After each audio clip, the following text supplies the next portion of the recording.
예, 여러분 안녕하세요. 자, 오늘은 고소설론가 작가, 고소설론가 작가를 한번 기출문제 풀이를 해보도록 하겠습니다.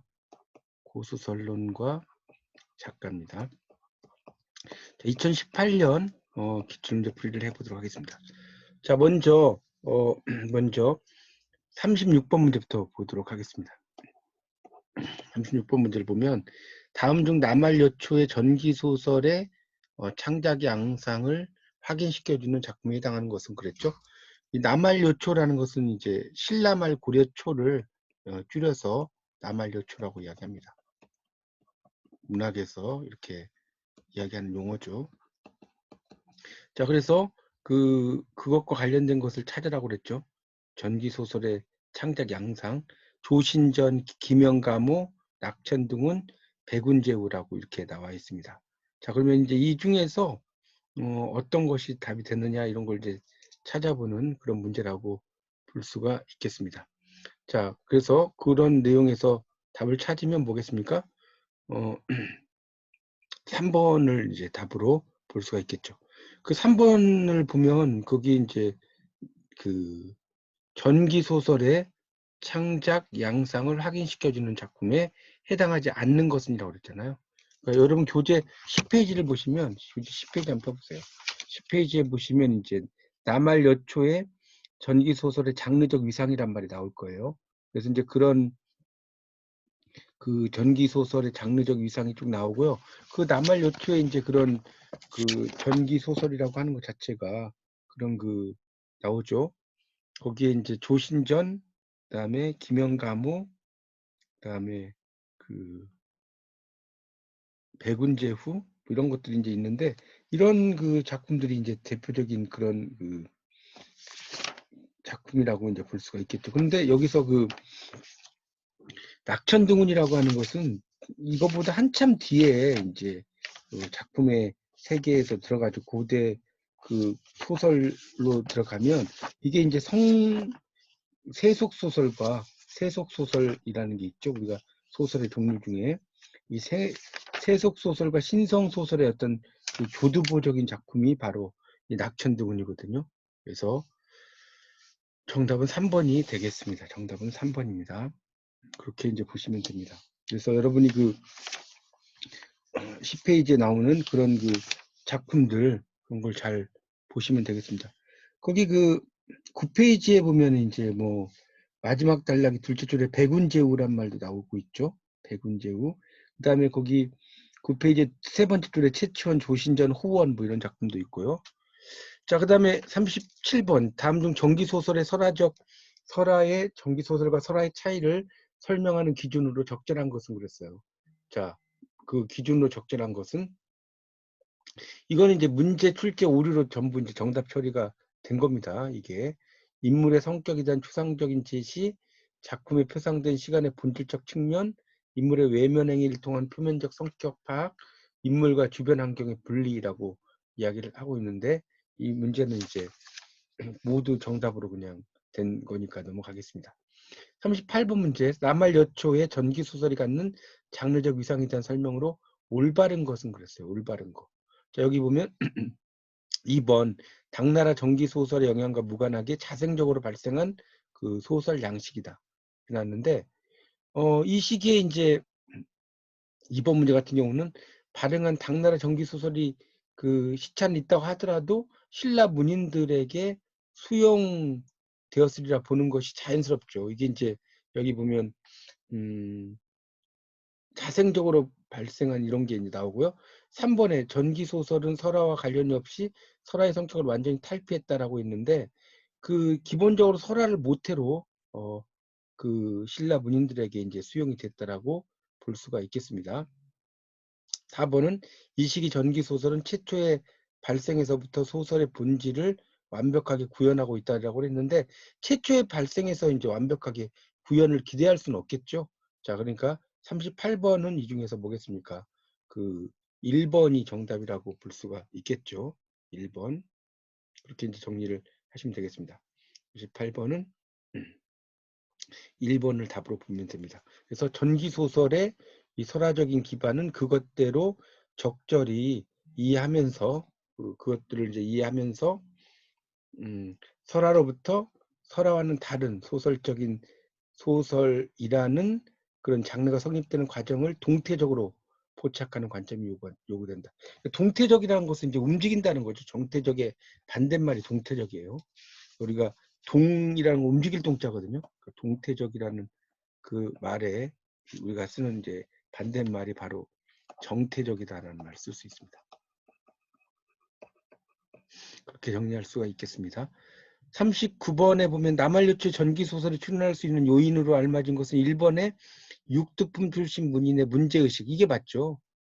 육두품 출신이 이제 더 이상 뭐 관직에 올라가거나 이렇게 하기가 힘들죠. 그러니까 이제 이런 것에 대해서 불만을 품고 이제 이야기하죠. 그러니까 이 골품치에서 육두품은 등난이라고 그래요. 등난. 한자로 쓰면 그 얻을 득자죠. 얻을 득자에다가 어려울 난자를 써요. 그러니까 그 위상의 간직을 얻기 어렵다. 그래서 이제 등난이라는 말을 쓰게 됩니다. 그 15페이지의 두 번째 단락의 둘째 줄에 보면 나오죠. 그래서 1번이 답입니다. 그러니까 이 치치원이라는 작품도 이제 그런 예죠. 14페이지에 보시면 첫 번째 단락의 밑에서 두 줄 위로 올라가면 이런 식으로 사유에 들어가면 채치원의 작자는 남한여초를 살았던 육두품 출신의 문인 지식인이었을 거다. 이런 말 하고 있습니다. 자, 신성소설 계열에 속하는 고소설 작품의 특징에 해당되는 것은 그랬는데 이건 46에서 47쪽을 보시면 교재 46에서 47쪽을 보세요. 거기 이제 보시면 이제 그 설명이 쭉 나옵니다. 하여튼 그래서 대개의 경우 주인공이 처하게 되는 위기들은 주인공에게 하늘이 전해준 예정된 운명의 구체적인 각 단계에 지나지 않는다는 특징이 있다. 이렇게 나오죠. 그래서 이제 요게 이제 그 신성소설 계열이라는 거죠. 신성소설 계열. 이제 그런 것들은 이제 그런 그 것에 지나지 않는다. 이렇게 나오고 있습니다.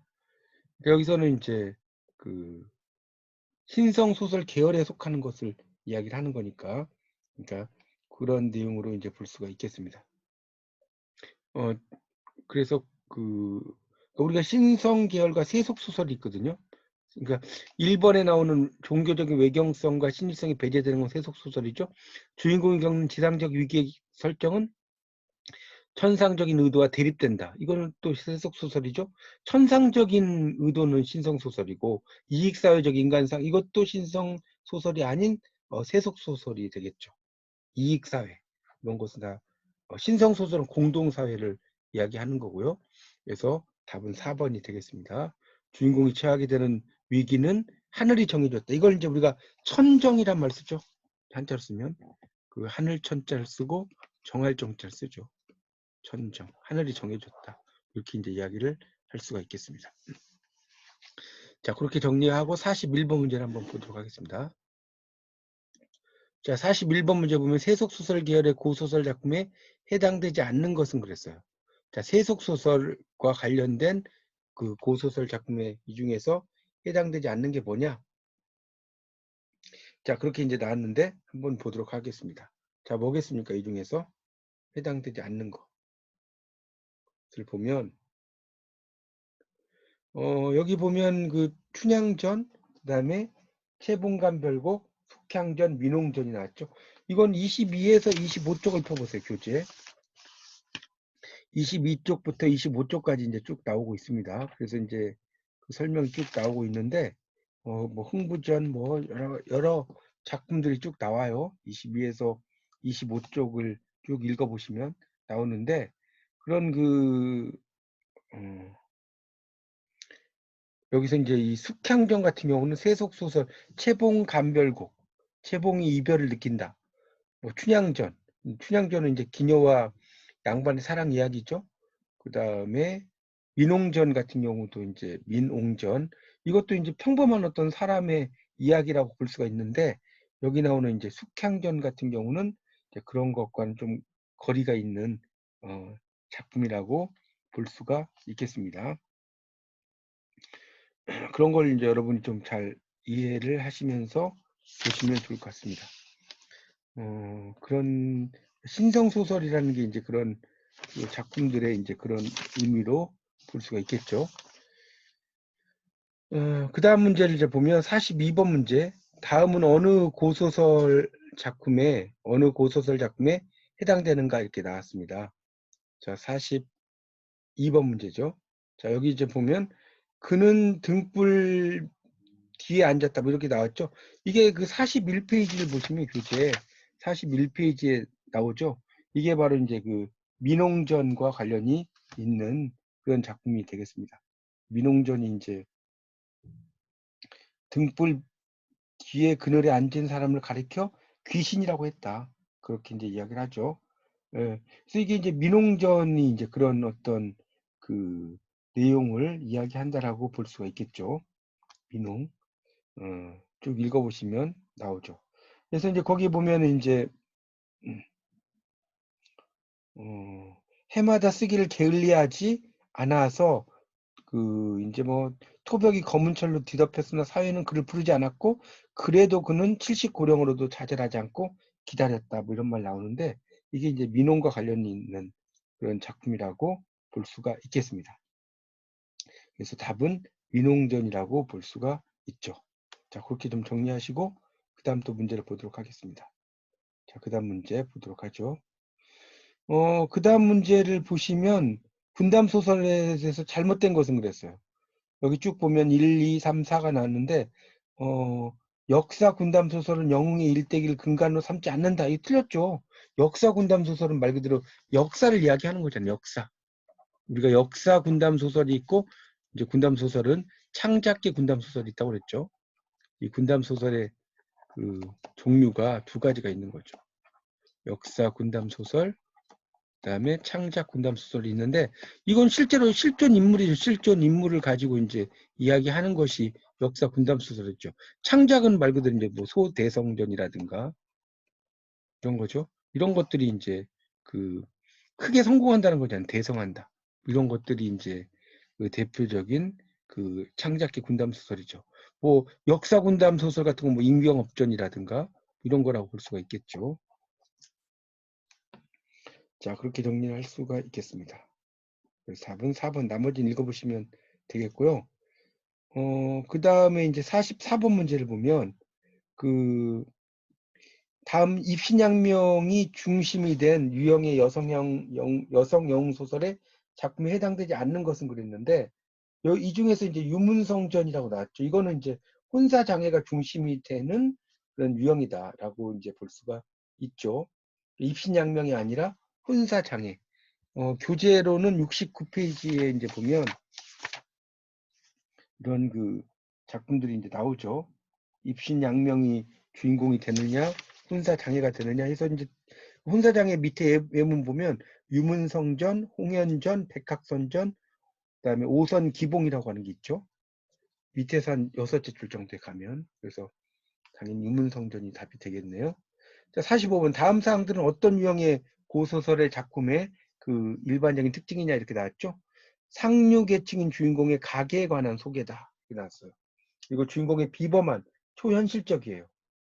그러한 탄생, 부모의 실세, 세력을 잃었다는 거죠. 도적의 침입에 의한 가족의 이산, 흩어지는 거죠. 그 다음에 현신한 선전, 그러니까 실제로 나타나는 거죠. 도사, 이게 구조자라고 하죠. 비범한 능력을 지닌 인물에게 의탁되고 양육되죠. 습득한 도술이나 신이한 그런 그 뭡니까 존재 혹은 능력의 도움으로 국가 그 별난에서 전공을 세운다는 거죠. 이런 것들이 나오는 거죠. 자, 그러니까 이런 것들이 뭡니까? 갑자기 이제 어떤 벼슬을 할 수 있는 그런 것을 이야기하는 거죠. 그러니까 이런 걸 이제 뭐라고 합니까? 이런 작품을 이제 창작 군담 소설이라고 할 수가 있겠네요. 답은 1번이 되겠습니다. 1번. 그래서 그렇게 정리를 하시면 되겠고요. 46번 문제를 보면 다음 중에서 대장편 소설의 어떤 작품에 해당되는 것인가? 작가는 위보영의 실현을 통하여 현실적 세속적 세계의 적나라한 추악상을 그려 보여주는데 심혈을 기울였을 뿐 아니라 위보영의 죽음을 화산 선계로의 복귀로 미화하고 있다. 자, 여러분 교재에 보면 이제 이 대장편 소설에서 74페이지부터 79페이지까지 이제 쭉 나오는 게 있습니다. 그런 게. 이게 이제 뭡니까? 이 중에서 천수석이라고 나오죠. 거기 이제 75, 76, 77 읽어보시면 그런 내용이 나와요. 그래서 천수석이 답이 되겠습니다. 이것은 4번이죠. 47번 가문소설 소현성록의 구성상 반복 원리에 관한 설명으로 올바른 것은 그랬어요. 이거는 이제 110에서 111쪽을 보시면 여기에 이제 보면 그 소현성록이 나옵니다. 그것과 관련돼서 이제 그 답을 이제 여러분이 찾으셔야 됩니다. 110쪽과 111쪽을 보시면 돼요. 자, 그렇게 이제 보시면 됩니다. 그래서 보시면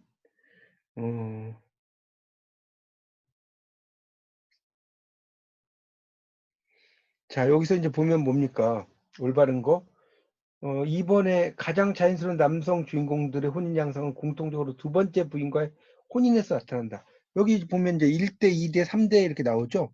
거기 보면 이제 3대에 걸쳐 일어나는 도표 밑에 110페이지 3회에 걸쳐 혼인의 양상에서 모든 혼인의 순서는 중간적 존재가 먼저 하고 다음으로 최상의 인물과 혼인하며 최종적으로 최악의 인물과 혼인한다는 공통점을 갖는다. 그리고 첫 번째 혼인은 매우 자연스러운 상태. 이루어지나 주인공 혹은 주변 사람들에게 불만족이다. 두 번째는 첫 번째 혼인에 불만을 품은 주인공 혹은 주변 사람들이 적극적으로 노력해서 이제 난관을 극복하며 완성시킨 혼인이다라고 나오고 있죠. 그러니까 당연히 2번이 이제 답이 되겠습니다. 그래서 47번은 2번이 정답이 된다라고 하는 것을 알 수가 있겠습니다. 자, 그렇게 정리를 하시면 되겠죠. 2번이 답이고요.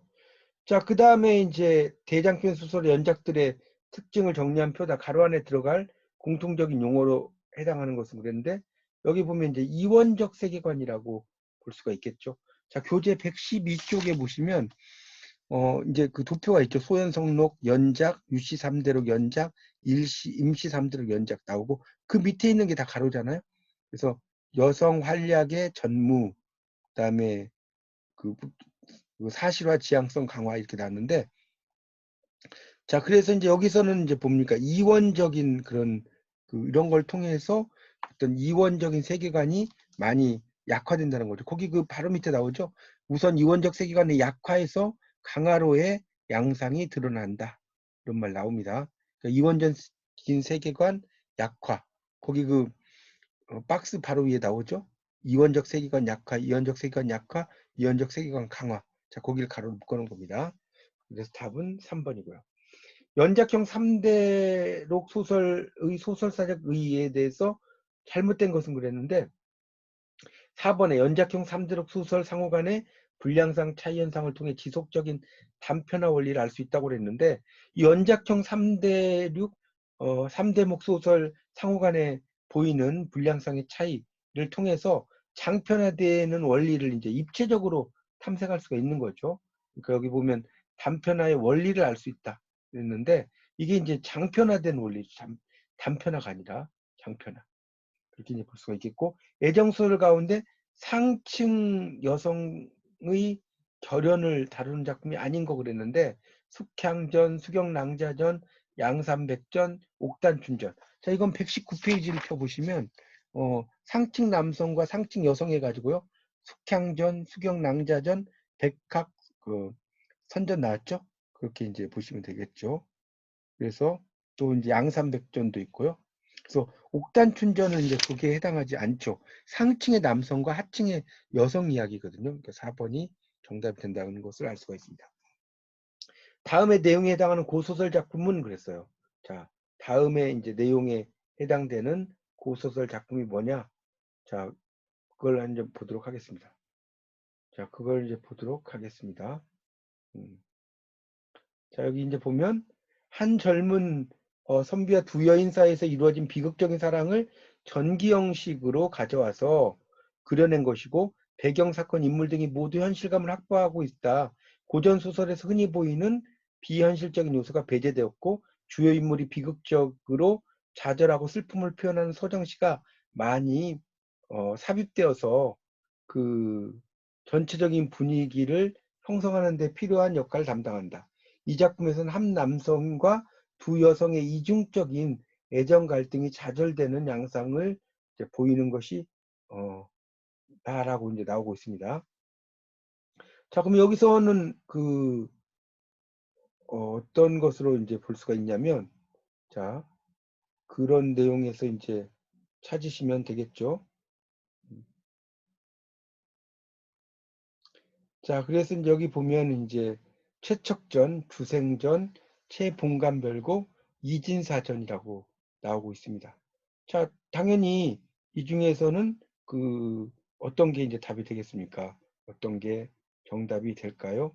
당연히 이제 2번이 답이 됩니다. 2번. 2번이 답이 된다는 것을 알 수가 있죠. 그러니까 이번에 주생전이라고 할 수 있고요. 그다음에 그렇게 이제 볼 수 있죠. 52번 문제에서는 고소설 작품이라고 했는데 이거는 쭉 보니까 최척전이죠. 이 작품의 소설사적인 의의는 후반부의 낭만적 사랑 성향은 전기적인 설화에서 전기소설로, 그리고 전기소설에서의 전기성의 색채를 털어내는 사실적인 소설로, 후대 한글 소설에서 보이는 낭만적인 혹은 관념적인 대중소설의 전환라는 소설의 통시적인 변화, 비록 복잡하게 써놨는데 이게 최척전을 이야기하는 겁니다. 그러니까 이걸 역사 소설로 볼 것이냐, 이제 그렇지 않을 것이냐 뭐 이러는데 이게 이제 그 최척전이고요. 자, 다음에 설명하는 그 세태 소설이 뭐냐라고 그랬습니다. 지금 여기 나오는 것은 이제 그 최척전이 라는 걸 알 수 있죠. 거기 52번 문제는 127쪽을 보세요. 127쪽에 최척전의 소설사적 의의는 해갖고 이제 나오는 겁니다. 53번 문제에서는 세태소설 작품이죠. 이 작품은 외방지색에 초연하다고 자처한 남자 주인공이 효종의 명에 의해서 평안도를 순찰하게 되고 효종의 밀명에 의해 평양감사와 백옥이 공모해서 남자 주인공을 여색에 빠지게 하는 내용이죠. 자, 이게 바로 이제 그 131페이지를 펴보시면 131쪽입니다. 지봉전이라고 나오죠. 제일 마지막에 나옵니다. 외방지색에 초연하다고 자처한 이지봉이 이렇게 나오고 있습니다. 답은 지봉전. 자, 세태소설 가운데 내기와 공모가 이루어지는 공간적 성격이 가장 이질적인 것은 그랬어요. 그러니까 이거는 이제 131쪽에 나오는데 제한된 공간에서 내기와 공모의 유형에 속하는 것이 정양전, 지봉전, 그다음에 종옥전, 오일환전. 삼성기는 시정 공간에서의 내기와 공모의 변형이죠. 그러니까 여기서는 삼성기가 되겠네요. 자, 55번 문제에서는 세태소설의 작가와 독자에 관한 설명으로 잘못된 것은이라고 했어요. 그 내용으로 잘못된 거. 자, 잘못된 것은 뭐겠습니까? 자, 55번 문제를 지금 보고 있습니다. 자, 55번 문제. 자, 이 중에서 이제 그 의미의 맥락으로 잘못된 것을 보면 종옥전의 경우 작자와 독자 모두 지방 향반층으로 추정할 수 있다. 배비장전은 광대가 작자이지만 독자는 양반 사대부로 추정할 수 있다. 그렇죠? 그러니까 종옥전의 작자는 이제 목태림, 송천 사인 등은 모두 지방 향반층이다. 자, 맞는 거죠.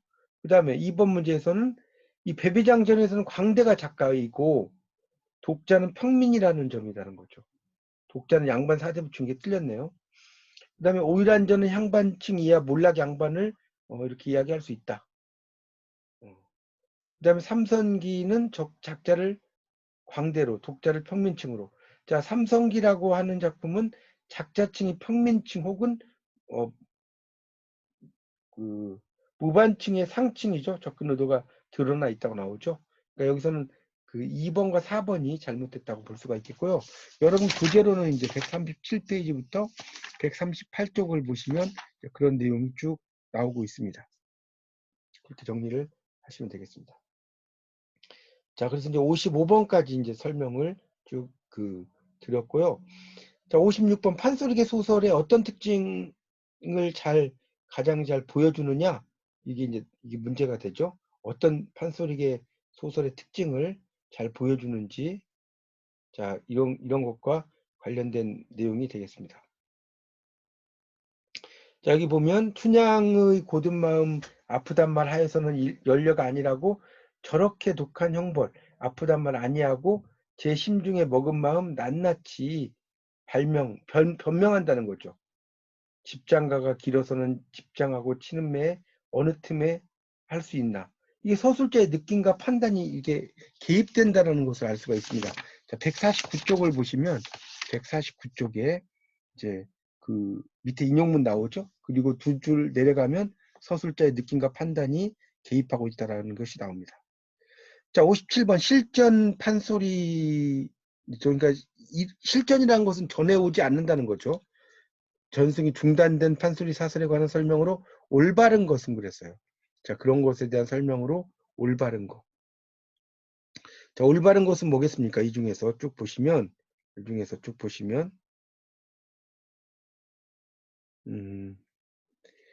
등장인물의 성격적 결함에서 갈등의 요인이 발생하는 특징이 있다. 자, 이게 이제 151에서 152쪽을 보십시오. 거기 이제 보면 그 두 번째 단락이 등장인물의 부정적 성격도 실전의 원인이 된다라고 나오고 있습니다. 나머지는 이제 그래서 실전 판소리의 대기가 비장면 승고미를 과다하게 부각시킨 공통점이 있다라고 나왔죠. 그러니까 이게 이제 뭐 과다하게 막 이렇게 뭐 하거나 이런 내용은 아니 되겠고요. 등장인물의 그런 그 주인공의 중세적 선인의 성격도 실전 이런 거하고는 부정적인 성격이라든가 그런 것들이 이제 되겠죠. 그래서 답은 당연히 이제 3번이 답이 된다는 것을 알 수가 있겠습니다. 자, 58번 문제를 볼까요? 58번 문제를 보시면 58번입니다. 58번. 자, 거기 이제 보시면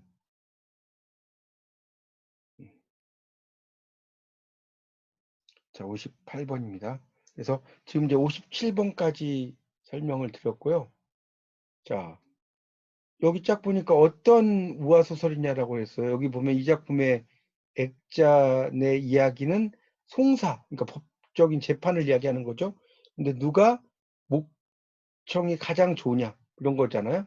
자, 이런 것과 관련된 것이 그 160페이지를 보시면 나오는데 160페이지 황새결송이라는 게 나오죠. 세 번째 단락이 나옵니다. 그래서 답은 1번이 되어 있고요.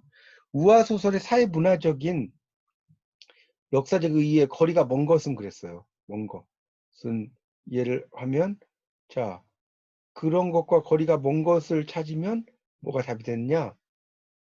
자, 뭐가 답이 되겠습니까? 그런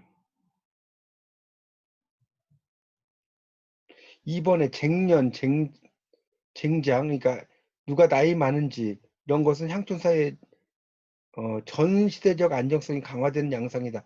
이게 이제 붕괴되는 거죠. 나이를 물어보고 이런 것들은 붕괴 양상이라고 볼 수가 있겠습니다.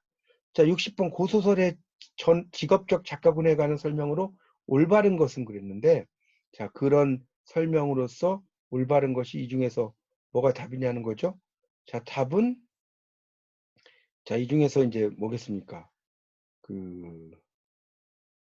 새 책방을 매개로 작자와 독자의 소통이 이루어지기도 했다. 이게 답이 되겠네요. 171페이지부터 172페이지를 보시면 교재 171에서 172쪽에 이제 그런 여러 가지 이야기들 나오는데 이 새 책방의 이야기가 등장을 한다라고 볼 수가 있겠습니다. 일단 여기까지 정리를 하고요. 나머지는 또 다음 시간에 강의해 드리도록 하겠습니다. 감사합니다.